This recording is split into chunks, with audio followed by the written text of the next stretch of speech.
अस्सलाम वालेकुम viewers, welcome to my channel V physics. और जो बच्चों हम टॉपिक कवर करेंगे वो है radiation exposure, chapter number 21 nuclear physics का। रेडिएशन एक्सपोजर होता क्या है, पहले हम देखते हैं कि ये है it is a measure of ionization of air due to ionizing radiation. क्या होता है कि जो हमारी एयर है वो आयनाइज हो जाती है इन रेडिएशन की वजह से, और इन रेडिएशन की वजह से हाई एनर्जी फोटोन जो हैं वो एमिट होते हैं, that is X rays, gamma rays. और ये जो है हमारी एयर को क्या कर देते हैं, पोल्यूटेड कर देते हैं रेडिएशन की वजह से। और कहीं ना कहीं हम ये रेडिएशन को किसी हद तक ऑब्जर्व कर रहे होते हैं, और जो हमारी हेल्थ के लिए अच्छी नहीं होती। एक परसेंटेज होती है, अगर वो उस परसेंटेज तक अगर वो ऑब्जॉर्प्शन रहे तो ठीक है, अगर उससे ऊपर चले जाए परसेंटेज तो वो कैंसर का सबब बनती है। ठीक, तो बेसिकली जो हमारी एयर को एक्सपोजर कर रही हैं रेडिएशन बाय आयनाइजिंग, और एक्सरेज और गैमा रेज प्रोड्यूस कर रही हैं, हो रही हैं, हम उनके बारे में देखेंगे। और कौन कौन सी सोर्सेज बन रही हैं इसके लिए, इन रेडिएशन के लिए, वो भी हम आज देखेंगे। अच्छा, बैकग्राउंड रेडिएशन क्या होता है? जो रेडिएशन जो इन चीज़ों का सबब बन रही हैं उनको हम कहते हैं बैकग्राउंड रेडिएशन। बैकग्राउंड रेडिएशन जो भी गीगर ट्यूब यूज़ की जाती हैं और किसी भी एक्सपेरिमेंट में, और वो रेडिएशन को रिकॉर्ड कर रही होती हैं, कब जब कोई भी रेडियो एक्टिव सोर्स उसके करीब होगी तब ही वो जो करती हैं रिकॉर्ड के रेडिएशन यहाँ मौजूद है। गीगर मिलर ट्यूब में हमने पढ़ा था, ठीक है। तो वो जो रेडिएशन होंगी जो रिकॉर्ड कर रहे होंगे वो हम कहेंगे वो क्या है, बैकग्राउंड रेडिएशन। अब ये बैकग्राउंड रेडिएशन की सोर्सेज क्या क्या हैं, अब हम वो करेंगे। सोर्सेज में सबसे पहली जो सोर्स है बैकग्राउंड रेडिएशन की वो है कॉस्मिक रेडिएशन। नेचुरली एग्जिस्ट करती हैं cosmic radiation, high energy charge particle होती हैं, और इनको हम इलेक्ट्रोमैग्नेटिक रेडिएशन भी कहते हैं। और जो हमारी एटमॉस्फेयर है वो उनमें जो लेयर हैं उनमें एक ऐसी लेयर भी हैं जो इन रेडिएशन को क्या करती हैं, कॉस्मिक रेडिएशन को अब्जॉर्ब कर लेती हैं, और वो हमें जो है इन हाईली एनर्जेटिक रेडिएशन जो बहुत ज़्यादा हार्मफुल हैं ह्यूमन बॉडी के लिए, उनको एब्जॉर्ब कर लेती हैं, और हमारे तक आने से पहले ही वो वहाँ तक उस लेयर में जो है अंदर चली जाती हैं, शील्ड की तरह वो इनको क्या कर लेता है, अब्जॉर्ब कर लेता है। अब आती है अल्ट्रा वायलेट रेडिएशन, ये भी एक सोर्स है बैकग्राउंड रेडिएशन की। अल्ट्रा वायलेट रेडिएशन क्या है? यही जो रेडिएशन आ रही होती हैं सन से, ठीक है, और इन अल्ट्रा वायलेट रेडिएशन को भी एटमॉस्फेयर के लेयर क्या कर दी है, अब्जॉर्ब कर लेती हैं। अब वो लेयर आपने अगर सुना हो, ओजोन लेयर जो है, ओजोन लेयर क्या करती है, इन हार्मफुल रेडिएशन को अब्जॉर्ब कर लेती है, और जो ज़रूरत होती हैं इंसानों के लिए वो नीचे भेज देती हैं, उनको फ़िल्टर करके ज़मीन के ऊपर भेज देते हैं, ठीक है। अब ये जो ओजोन लेयर है, इस ओजोन लेयर को भी क्या किया जा रहा है, हमारे इस एटमॉस्फेयर की वजह से उसको इफ़ेक्ट पड़ रहा है, और वो लेयर क्या होती जा रही है, आहिस्ता आहिस्ता टूटती जा रही है। वो उसकी वजह क्या है कि ओजोन लेयर जो है वो इफेक्ट हो रही है हमारे एटमॉस्फेयर में। एटमॉस्फेयर में हमारे क्लोरोफ्लोरोकार्बन मौजूद है, एक ऐसे केमिकल मौजूद हैं जो इसको इफ़ेक्ट कर रहे हैं। वो क्लोरोफ्लोरोकार्बन कहाँ पे हम यूज़ करते हैं, रेफ्रिजरेशन में, एरोसल्स में, स्प्रे और प्लास्टिक फॉर्म इंडस्ट्री में, इन सब में ये यूज़ हो रहे होते हैं। उस क्लोरोफ्लोरोकार्बन की वजह से ओजोन लेयर इफ़ेक्ट हो रही है, और वो कमज़ोर से कमज़ोर होती जा रही है। तो वो हमारी अपनी ही एटमॉस्फेयर में जो चीज़ें मौजूद हैं उनकी वजह से ये हो रहा है। तो इसकी वजह से क्या होगा कि जो अल्ट्रावायलेट रेडिएशन है वो ज़मीन तक पहुंचेंगी, जो कि काज करेंगी, उसकी वजह से स्किन कैंसर हो सकता है, और स्किन की बहुत सारी बीमारियां जो हैं इन रेडिएशन की वजह से मुमकिन हैं, हो सकती हैं। और ये जो आपके पास ओजोन लेयर है उसको बेसिकली O3 से हम रिप्रेजेंट करते होते हैं। नेक्स्ट है आपके पास रेडियो एक्टिव रेडोन। ये क्या है, हमारे नेचर में जो मटेरियल एग्जिस्ट करते हैं हमारी ज़मीन के अंदर, उसमें कुछ ऐसे एलिमेंट होते हैं जो रेडियो एक्टिव भी हैं, जैसे कि यूरेनियम है। यूरेनियम हमारी ज़मीन के अंदर एग्जिस्ट करता है, और यूरेनियम को आगे ब्रोक किया जाए और एक और एलिमेंट में वो रिड्यूस हो जाता है। फिर इसके बाद ये दोबारा डिके होने के बाद, वो एलिमेंट मुझे याद नहीं आ रहा, ये फिर दोबारा जब डिके होगा तो वो एक रेडॉन में चेंज हो जाएगा। ये बेसिकली हमारी ज़मीन के अंदर एग्जिस्ट करते होते हैं। तो जब क्या होता है कि जब रेडियो एक्टिव हैं गैसेस की फॉर्म में होंगे, तो क्या करेंगे, हमारी ज़मीन से बाहर निकल आके हमारी एटमॉस्फेयर मिक्स हो जाएंगे। तो फिर जाहिर सी बात है, हम एटमॉस्फेयर से जब ब्रीथिंग करेंगे तो क्या होगा, वो हमारे अंदर चली जाएंगी। तो ये रेडियो एक्टिव रेडॉन भी हमारे लिए हार्मफुल हैं, और जो रेडिएशन का सबब बन रही हैं, इसको रिड्यूस करने के लिए भी एक तरीका है कि क्या करें कि वेंटिलेशन कराई जाए। अपने घर की, जब भी घर बनाया जाए तो वेंटिलेशन कराने से क्या होगा, रेडॉन के जो लेवल है उसको रिड्यूस किया जाता है बिल्डिंग के अंदर। ठीक है, इनसाइड जो है वेंटिलेशन कराने से घर के, तो वो क्या होगा कि रेडॉन का लेवल कुछ कम हो जाएगा। उसके बाद जो सोर्सेज आ रही हैं, वो फूड भी जो है रेडियो एक्टिव रेडिएशन जो हैं एमिट कर रहे होते हैं। आपके पास फूड में एप्पल जो है, एप्पल भी उसमें आपके पास कार्बन है और पोटेशियम है। अगर जो इसमें कार्बन मौजूद होता है वो 14 इस आइसोटोप्स, इसके कार्बन एक 12 होता है, एक 14 होता है। ये क्या होता है, ये रेडियो एक्टिव एलिमेंट है, ये भी रेडिएशन एमिट कर रहा होता है। ठीक है, तो little amount of radiation in food में भी मौजूद होती हैं। उसके बाद एक्स रेज, हम देखते हैं कि ये जो रेडिएशन है एक्स रेज, जो हॉस्पिटल्स हैं उनमें ये कॉमनली यूज़ की जाती हैं। अब जो घर उसके करीब करीब होते हैं, वो जाहिर सी बात है इस रेडिएशन से वो भी इफ़ेक्ट होते होंगे, क्योंकि वो भी हमारे एटमॉस्फेयर में मिक्स होती होगी। डायग्नोस्टिक के लिए में भी वो यूज़ करते हैं कुछ पोर्शन। तो फिर इस वजह से जाहिर सी बात है रेडिएशंस हैं वो भी एक्सपोजर हो जाती हैं, और क्या हो जाती हैं, मिक्स हो जाती हैं हमारे एटमॉस्फेयर में, तो इफ़ेक्ट पड़ता है। फिर ये भी इंसानी ज़िंदगी के ऊपर, ये भी एक सोर्स है रेडिएशन का। और बहुत सारी सोर्सेज हैं जो रेडियो एक्टिव वेस्ट हैं। आपको अगर याद होगा, मैंने यूरेनियम का आपको बहुत पीछे बताया था, यूरेनियम जो पीछे हमने रिएक्टर किए थे, तो इस यूरेनियम को जब वो यूज़ हो जाता था तो उसको वेस्ट करते थे, तो वेस्ट करके भी तब भी वो इफ़ेक्टिव थी, तो उसको फिर इसीलिए कानों में छुपाया जाता था। ठीक है, तो और बहुत सारी ऐसे मटेरियल्स हैं, जैसे आपके पास कलर टेलीविज़न है, वॉचेस हैं कुछ ऐसी जो कंटिन्यूसली वो भी रेडिएशन, कुछ अमाउंट ऑफ रेडिएशन एमिट कर रही होती हैं। उसके बाद जो स्मोकर होते हैं वो एक स्मोक के साथ साथ वो रेडिएशन को भी जो है कर रहे होते हैं, इनहेल कर रहे होते हैं। और ये लो लेवल की रेडिएशंस हैं, जैसे अभी ये हमने एप्पल की बात की, ये वाली क्या है, इतनी हार्मफुल नहीं आती है एज़ कम्पेयर टू वो रेडिएशन जो बहुत ज़्यादा डैमेजिंग करेंगी। वो ये आपके पास कॉस्मिक रेडिएशन, अल्ट्रावायलेट और ये वाली रेडिएशन करेंगी। ठीक है, ये था हमारा जो है रेडिएशन एक्सपोजर। नेक्स्ट आते हैं नेक्स्ट टॉपिक की तरफ, वो है आपका basic forces of nature. Basic forces nature में जो एग्जिस्ट करती हैं वो आपके पास 5 हैं। सबसे पहली है ग्रेविटेशनल फोर्स, दूसरी मैग्नेटिक फोर्स, तीसरी इलेक्ट्रिक फोर्स, फोर्थ है वीक न्यूक्लियर फोर्स, और फिफ्थ है स्ट्रॉन्ग न्यूक्लियर फोर्स। जब ये दुनिया वजूद में आई थी तो जाहिर सी बात है एक एनर्जी थी, उस एनर्जी से ब्रेकअप वो टूटी और एक मैस टूटा, और इसके बाद सारी चीज़ें आपस में स्पिल्ट अप हो गई।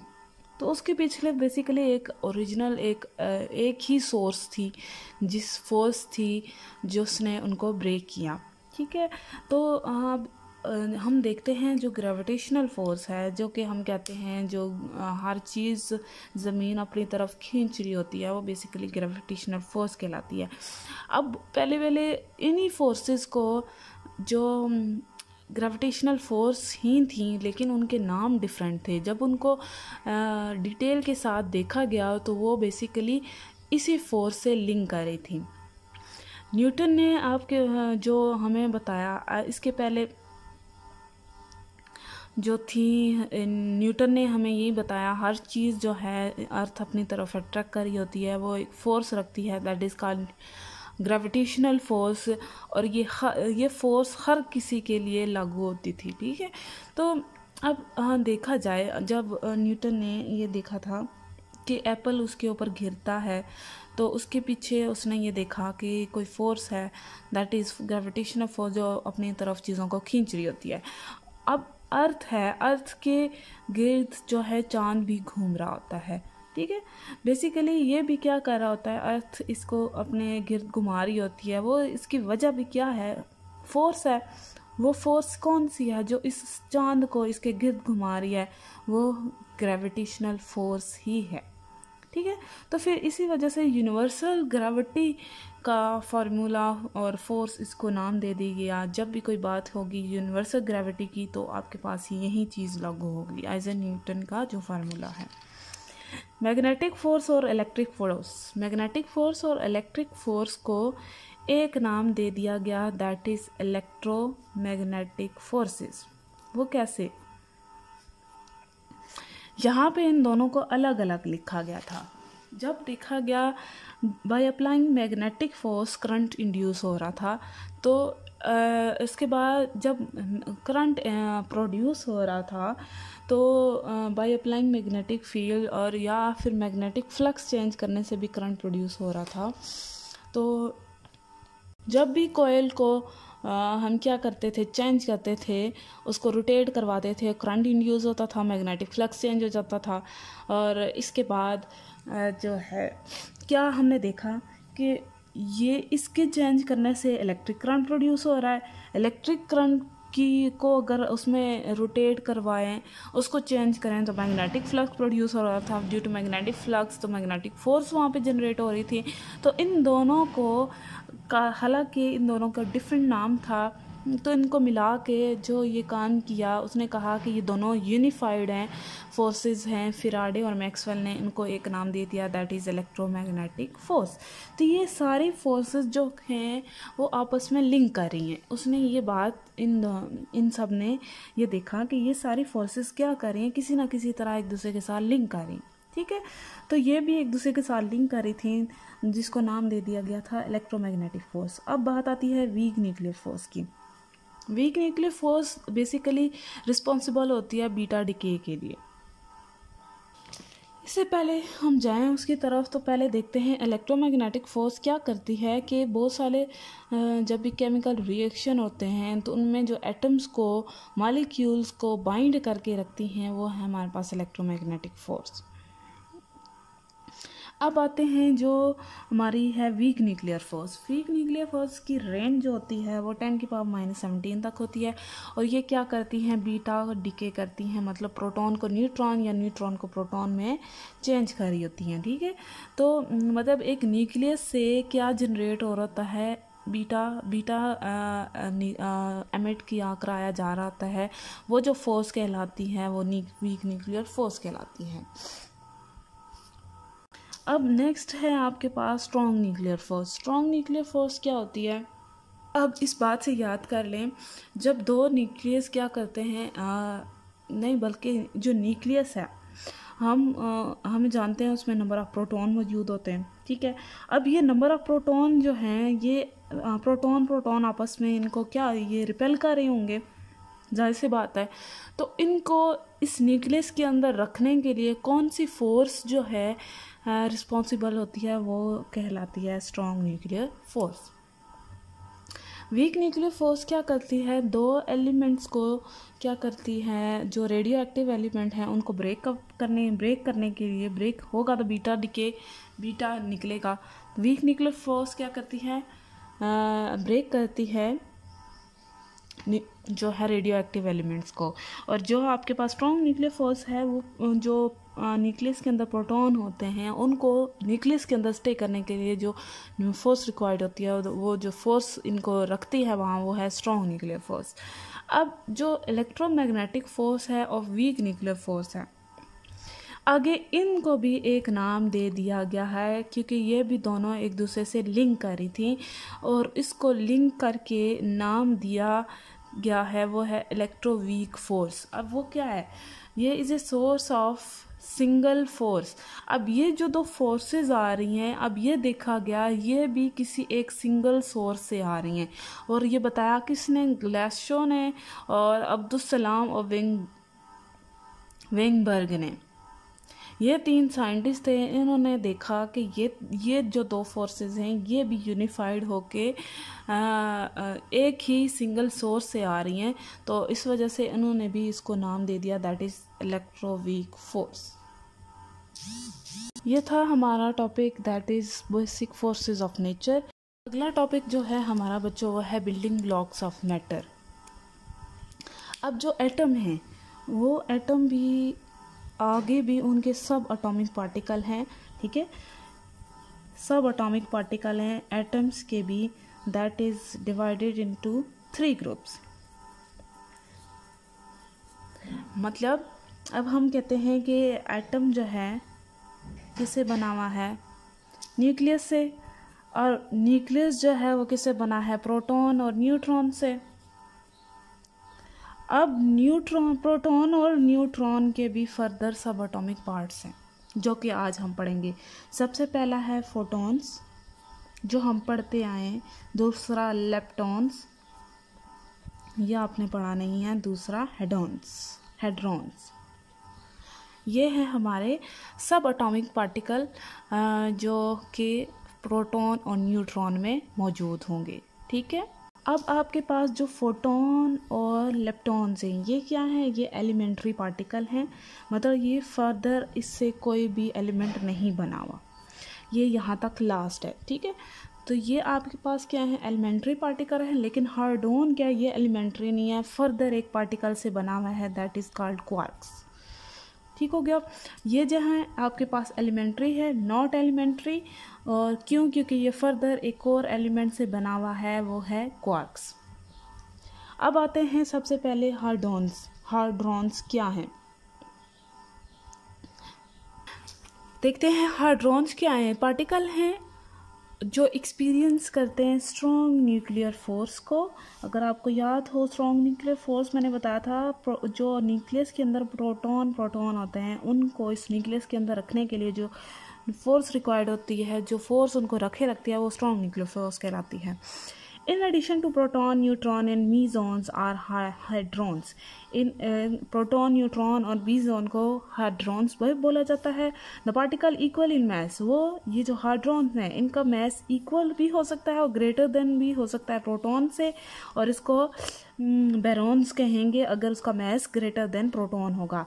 And these lighter than proton are called meson. अगर मैस जो है क्या होगा, इक्वल होगा, तो वो कहलाएंगे यही हार्ड्रॉन्स, बेरॉन्स। अगर मैस क्या होगा, जो होगा लाइटर होगा, तो देन प्रोटॉन, तो वो कहलाएंगे मेसॉन्स।